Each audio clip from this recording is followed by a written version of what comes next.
I am Bob Copperstone, a former newspaper journalist, and I like to write stories that mostly deal with my childhood in the mid-20th century. During my 80-plus years, I have accumulated troves of facts and memories as I experienced them here in Wahoo and surrounding Saunders County. These vignettes are presented as true and factual to the best of my recollection, and I wish to pass them on before they blink, flicker, and go dark forever. This is Growing Up Wigwam, as told by Uncle Bob. Carnivals enriched my summers. When I was growing up in Wahoo in the 1940s and early 50s, carnivals made my summer vacations even more golden. That's right, carnivals, plural. 3 of them. 4 counting Ashland's, but I couldn't walk that far. First off, there was the downtown Wahoo Street Carnival, today barely remembered by most people. Second was the Saunders County Fair Carnival. And third, of course, late summer brought on the giant Nebraska State Fair in Lincoln. Our parents had to drive us to that one. Summer was, and still is, my favorite season. Besides the carnivals, it meant freedom from school-time imprisonment. I would get the potato fork out to head dig for bait, earthworms, call my faithful dog Brownie, hop on my bike and pedal out to fish for bullheads on Sand Creek near Dance Island, a mile east of town.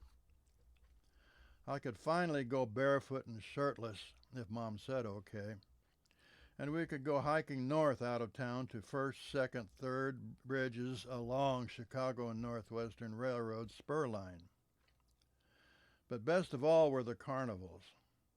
I remember the downtown street carnival most fondly, even if it was the smallest one.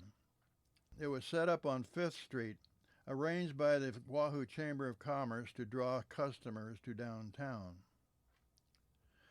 The Copperstone-owned Wigwam Cafe was actually our home base those days. Hank and Irma, my sisters Rochelle and Janie, were spent most of our waking hours there. Mom opened up at 6 a.m. and started cooking. Dad came in at 11 a.m. until he closed up around midnight.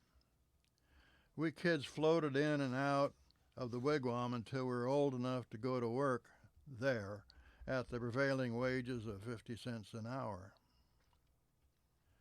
During the early summer, the street carnival would caravan into town and park smack under my nose, right at the wigwam's doorstep on 5th Street. I watched in awe as the roustabouts built the Ferris wheel and other rides and set up the other attractions. Best of all, I could merely step out the front door and be in carny heaven. I picked up some interesting language from the carnies, too. At the end of July, following the downtown show, the traveling carnival would set up for 2 full weeks of excitement at the Saunders County Fairgrounds. Year after year, kids could count on these joyous gatherings.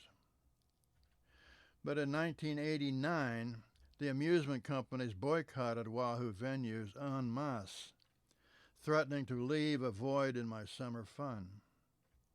There had been a statewide spate of carnival accidents and injuries in the news, and calls for safety measures followed. Local inspectors apparently had insisted on strict safety measures, and carnival owners from across the Midwest dug in their heels in protest. Word spread until finally the Saunders County Fair was unable to hire a single merry-go-round. A huge chunk of childhood joy was in peril. But parents county-wide came to the rescue, making their own carnival. The barren fairgrounds sported improvised dart throwing, ring toss, and other game booths staffed by local adult volunteers. The children took the change in stride and crowded the makeshift midway. In succeeding years, the group gained momentum, forming the Saunders County Amusement Association. The immediate results were small, but the seeds of a bigger carnival had been sowed. The concept took hold and grew, and soon they were able to purchase a Ferris wheel, the only ride that year. The line of patient ticket holders snaked across the midway. That bare-bones effort was both painful but wonderful to watch, as it showed that the public and children appreciated whatever the SCA could give them, with a promise of more and better to come. More rides were added as seasons passed and ticket sales grew. To this day, the Saunders County Amusement Association's aims have held true. Over the years, the volunteers have given local kids a rich summer experience right in their backyards, shunning those so-called dangerous traveling outfits with their often rough crews. And the Midway continues to thrive with more and upgraded rides.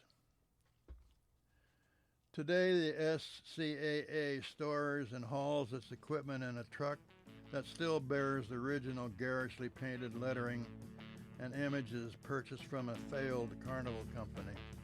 Wouldn't it be ironic if some of those outfits that had to sell their trucks were among those who wanted to drive our now thriving and safe carnival out of business? To be continued. Growing Up a Wigwam is written by Bob Copperstone and produced by Chris Beatty. Everything is recorded in lovely Wahoo, Nebraska. If you've enjoyed this and want some more stories about Uncle Bob and other things, please subscribe at chrisbeatty.com.